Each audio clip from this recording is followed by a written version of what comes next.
Good morning student. आज से मैं 11th साइंस और 11th कॉमर्स के लिए कंबाइंड टॉपिक स्टार्ट कर रही हूँ, कॉम्प्लेक्स नंबर।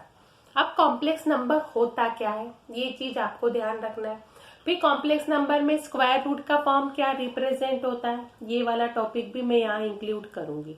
ठीक है। फिर ये इसमें जो नया फॉर्म आएगा, जैसे पोलर फॉर्म है, वो रिड्यूस कर दिया 11th साइंस में, और 11th कॉमर्स में तो ये टॉपिक ही नहीं है। तो ठीक हो गया ना कि दोनों के लिए सेम चीजें बताने के लिए मुझे आसानी हो गई।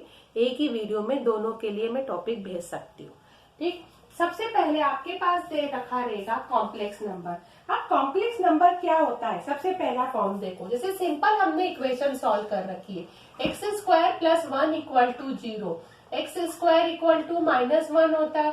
एक्स की value plus minus under root -1। अब अंडर रूट -1 क्या होता है, आप लोग इसको सॉल्व कर सकते हो कि अंडर रूट -1 नहीं कर सकते हो, क्योंकि आप ये कहोगे कि ये पॉसिबल नहीं है कि अंडर रूट -1 की वैल्यू क्या होती है। तो आप इस टॉपिक को नहीं समझ पाओगे। इसके लिए ही यहाँ पर ये यूलर नाम का एक साइंटिस्ट था जिसने इसका यूज कर रखा है कि अंडर रूट -1 ये किसको रिप्रेजेंट करता है, ये रिप्रेजेंट करता है आयोटा को, मीन्स IOTA, आयोटा को रिप्रेजेंट करता है। ठीक है। तो अंडर रूट -1 इक्वल टू होता है आयोटा। ये चीज आपको इसमें ध्यान रखना है। उसके बाद इसको यदि हम डिफाइंड करते हैं कि आयोटा स्क्वायर की वैल्यू, तो आयोटा स्क्वायर की वैल्यू किसको रिप्रेजेंट करती है, -1 के पार्ट को रिप्रेजेंट करती है। मतलब the number of iota is called imaginary number. ठीक है। तो आयोटा किसको रिप्रेजेंट करता है, तो सिंपल फॉर्म में आप देख सकते हैं ये इमेजिनरी नंबर को रिप्रेजेंट करता है। यदि आप इसमें देखें तो एनसीईआरटी में तो ये चैप्टर नंबर 5th दे दिया है। ठीक है। और कॉमर्स वालों में ये फर्स्ट चैप्टर का एक टॉपिक दे दिया है। तो ये कॉम्प्लेक्स नंबर यही फॉर्म है, सेम है। बस इसमें ध्यान रखना कि आयोटा मीन्स यूज कर रखा है क्योंकि अंडर रूट -1 की वैल्यू हम सॉल्व नहीं कर सकते हैं। जब हम इसको सॉल्व नहीं कर सकते हैं तो यूलर साइंटिस्ट ने इसको आयोटा के नाम से रिप्रेजेंट कर रखा है। इसमें एक चीज याद रखना, आयोटा स्क्वायर की वैल्यू किसके इक्वल होती है, -1 के इक्वल होती है। आयोटा क्या रिप्रेजेंट करता है, इमेजिनरी नंबर को रिप्रेजेंट करता है। मीन्स हम ये जनरल फॉर्म में इसको रिप्रेजेंट कर सकते हैं कि the square root of all negative real number और negative real number are called imaginary number. क्या रिप्रेजेंट कर रखा है, ये इमेजिनरी नंबर को रिप्रेजेंट करता है। ये चीज आपको ध्यान रखना है। ठीक है। अब सिंपल फॉर्म में इसमें जो टॉपिक है कॉम्प्लेक्स नंबर। अब वो कॉम्प्लेक्स नंबर होता क्या है, सबसे पहला फॉर्म तो मैं आपको बताऊंगी इसमें, कॉम्प्लेक्स नंबर। ठीक। अब कॉम्प्लेक्स नंबर का मीन होता है कि a number of the form a plus iota b, where a and b are real number। कौन सा नंबर होता है, रियल नंबर्स, तो इज कॉल्ड कॉम्प्लेक्स नंबर। ये रिप्रेजेंट होगा, कॉम्प्लेक्स नंबर के पार्ट को रिप्रेजेंट करेगा। ठीक है। कॉम्प्लेक्स नंबर को एक्चुअल में डिनोट करते हैं सी के फॉर्म से या जेड के फॉर्म से भी डिनोट कर सकते हैं। सी से डिनोट करो, जेड से डिनोट करो, किसी से भी क्या किया जा सकता है, डिनोट किया जा सकता है। अब इसमें क्या यूज होता है, कॉम्प्लेक्स नंबर है तो कॉम्प्लेक्स नंबर आपको अच्छे से याद रखना है कि कॉम्प्लेक्स नंबर की वैल्यू क्या होती है, ए प्लस आयोटा बी के फॉर्म को रिप्रेजेंट करे, जिसमें ए और बी तो क्या दे रखा है आपके पास, रियल नंबर है। रियल नंबर का मीन्स होता है कि एग्जाम्पल ले लिया 2 + 3 आयोटा, -2 -3 आयोटा, -2 + 3 आयोटा, 2 - 3 आयोटा, किसी से भी इसको क्या कर सकते हैं, आप रिप्रेजेंट कर सकते हो। तो ये चीज आपको अच्छे से याद रखनी है, ये वैल्यू आपको ध्यान रखना है। आयोटा मीन्स क्या होता है, अंडर रूट -1 की वैल्यू को रिप्रेजेंट करता है। किसकी वैल्यू को रिप्रेजेंट करता है, अंडर रूट -1 यानी आयोटा को रिप्रेजेंट करता है। और आयोटा स्क्वायर की वैल्यू किसके इक्वल होती है, -1 के इक्वल होती है। और आयोटा को इमेजिनरी नंबर भी कहते हैं, या जनरल फॉर्म में the square root of all negative real number is called the imaginary number. ठीक है, ये इमेजिनरी नंबर के फॉर्म को ही यहाँ पर क्या करते हैं, रिप्रेजेंट किया जाता है। तो ये चीज आपको अच्छे से इसमें क्या करना है, ध्यान रखना है। तो बता दिया मैंने, कॉम्प्लेक्स नंबर बहुत इजी टॉपिक है। सिर्फ इसमें क्या होता है, एल्जेब्रिक फॉर्म को रिप्रेजेंट किया जाता है।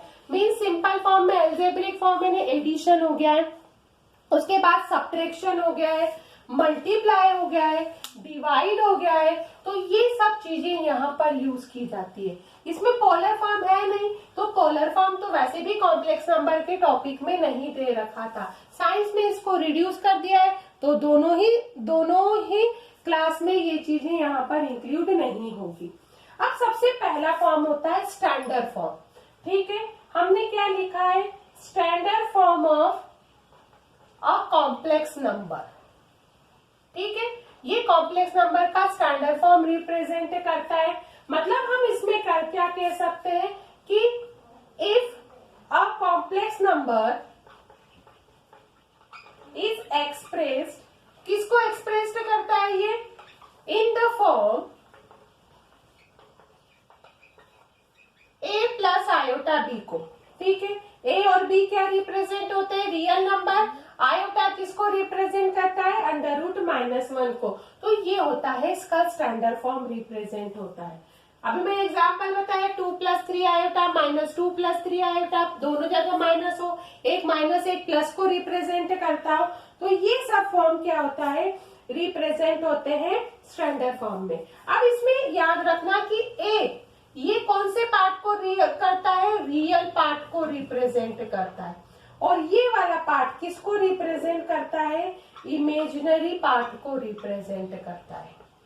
ठीक है, दोनों में ये फर्स्ट वाला रियल पार्ट, सेकेंड वाला रिप्रेजेंट करता है इमेजिनरी पार्ट को रिप्रेजेंट करता है। जैसे सिंपल मैंने कहा z = 2 + 3 iota, means real complex number तो कितना हो गया 2, और इमेजिनरी को रिप्रेजेंट कर रखा है 3 के पार्ट से, क्योंकि उसके साथ आयोटा इंक्लूड कर रखा हुआ है। अब ये चीज आपको इसमें ध्यान रखना है। इसमें अगला फॉर्म होता है इक्विलिटी। इक्विलिटी का मतलब होता है इक्वल टू कॉम्प्लेक्स नंबर। तो इक्विलिटी ऑफ 2 कॉम्प्लेक्स नंबर। ठीक है, अब इस कॉम्प्लेक्स नंबर में क्या रिप्रेजेंट करता है, जैसे z1 = a plus iota b, z2 = a c plus iota d। अब इक्वल का मतलब हो गया है कि z1 = z2 हो गया, a plus iota b = c plus iota d है, a c के इक्वल है और b d के इक्वल है। तो ये भी इक्वल कॉम्प्लेक्स नंबर के पार्ट को रिप्रेजेंट करता है। तो आपके पास स्टैंडर्ड फॉर्म बता दिया, रियल पार्ट बता दिया, इमेजिनरी पार्ट बता दिया, और इक्विलिटी मतलब इक्वल कॉम्प्लेक्स नंबर के फॉर्म को रिप्रेजेंट कर रखा है। अब इसमें यूज होता है, आपके पास नया फॉर्म जो आएगा वो एल्जेब्रा वाले पार्ट को रिप्रेजेंट करेगा। मतलब एल्जेब्रा वाले पोर्शन में क्या वैल्यू रिप्रेजेंट करते हैं, क्या फॉर्म रिप्रेजेंट किया जाता है, ये चीज आपको इसमें ध्यान रखना है। तो इधर देखिए कि एल्जेब्रा वाले पार्ट में आपके पास मैंने अभी जस्ट बताया है, एडिशन, सब्ट्रैक्शन, मल्टीप्लिकेशन आता है। फर्स्ट पार्ट तो इसमें क्या आता है, एडिशन आता है। ठीक है, एडिशन का फॉर्म क्या है कि late z1 = a1 plus iota b1 और z2 = a2 plus iota b2। तो z1 प्लस z2 = होगा a1 plus iota b1 plus a2 plus iota b2। ठीक, रियल को रियल के साथ ऐड करना, a1 plus a2, iota common निकाला b1 plus b2। ये होता है आपके पास एडिशन का फॉर्म रिप्रेजेंट होता है। अब इसी टाइप से एडिशन के पार्ट में भी आपके पास सारी प्रॉपर्टीज यूज की जा सकती है।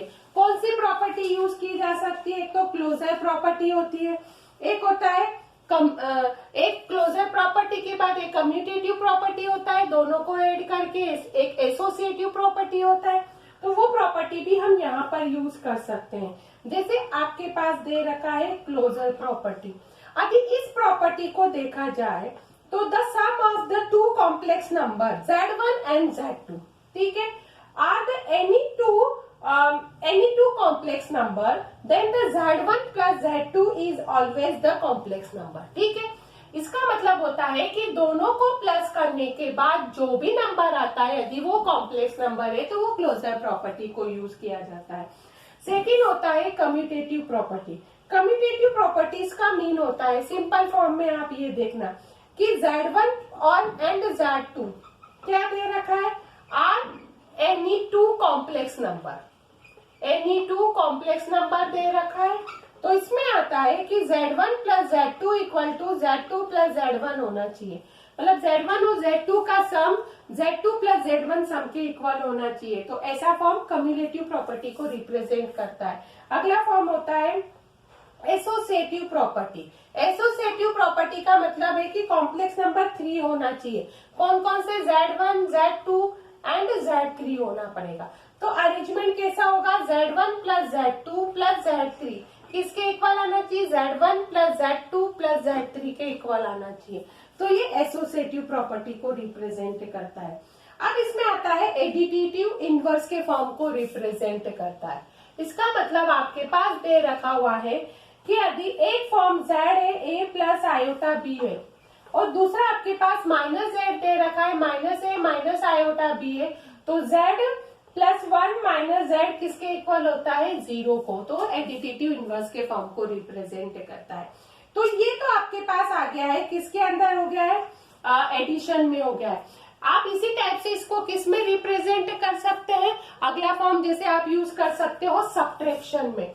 क्या रिप्रेजेंट किया जा सकता है, सब्ट्रैक्शन में. अब सब्ट्रैक्शन के फॉर्म में देखा जाए तो Z प्लस 1 और ये माइनस का Z2 लिख दो, तो Z1 माइनस Z2 ये होता है सब्ट्रैक्शन में. सेम प्रोसेस है, वैल्यू में कुछ नहीं है, सिर्फ आपको दोनों कॉम्प्लेक्स नंबर को क्या करना है, माइनस करना है. रियल को रियल के साथ, इमेजिनरी को इमेजिनरी के साथ. अब थर्ड फॉर्म होता है मल्टीप्लिकेशन. मल्टीप्लिकेशन का मीन होता है दोनों में मल्टीप्लाई, Z1 इंटू Z2 का फॉर्म, या लिखा जाता है Z1 Z2 दोनों का आपस में मल्टीप्लाई करना. तो ऐसा फॉर्म क्या रिप्रेजेंट होगा, ये रिप्रेजेंट होगा मल्टीप्लाइड में. और डिवाइड, इसमें भी सारी प्रॉपर्टी यही होती है, जो एडिशन में होती है वही सब्ट्रैक्शन में होती है, बस यहाँ प्लस लगता है. और वहां कौन से फॉर्म को रिप्रेजेंट करता है, इनटू के फॉर्म को रिप्रेजेंट करता है. अब लास्ट फॉर्म होता है इसमें डिवीजन. डिवीजन का फॉर्म में डिवाइड है Z1 अपॉन Z2, मतलब कॉम्प्लेक्स नंबर लाना होगा तो रेशनलाइजेशन करके इस वैल्यू का यूज किया जाता है. तो ये चीज आपको अच्छे से याद रखना है. उसमें क्या क्या यूज करने का बता रखा है. सबसे पहला फॉर्म आपको यहाँ पर बता रखा हुआ है कि आयोटा क्या होता है. तो सिंपल फॉर्म में आयोटा की वैल्यू रिप्रेजेंट होती है √-1 के पार्ट में. ठीक है, आयोटा के बाद इसमें हम सेकेंड पार्ट क्या यूज कर सकते हैं, ये तो हो गया आपका आयोटा जिसमें √-1 की वैल्यू यूज की जाती है. फिर उसके बाद मैंने बताया कॉम्प्लेक्स नंबर क्या होता है कि A प्लस आयोटा B के फॉर्म में किसी भी नंबर को एक्सप्रेस करना. फिर उसके बाद मैंने आपको क्या बताया, स्टैंडर्ड फॉर्म बताया कि रियल पार्ट क्या होता है, इमेजिनरी पार्ट क्या होता है, ये चीज सब आपको याद रखनी है. फिर मैंने इसमें अलजेब्रा पार्ट बता दिया कि एडिशन, सब्ट्रैक्शन, मल्टीप्लिकेशन और डिवीजन क्या होता है. अब मैं इसी से रिलेटेड फॉर्म में जो एग्जाम्पल है वो मैं आपको नेक्स्ट वीडियो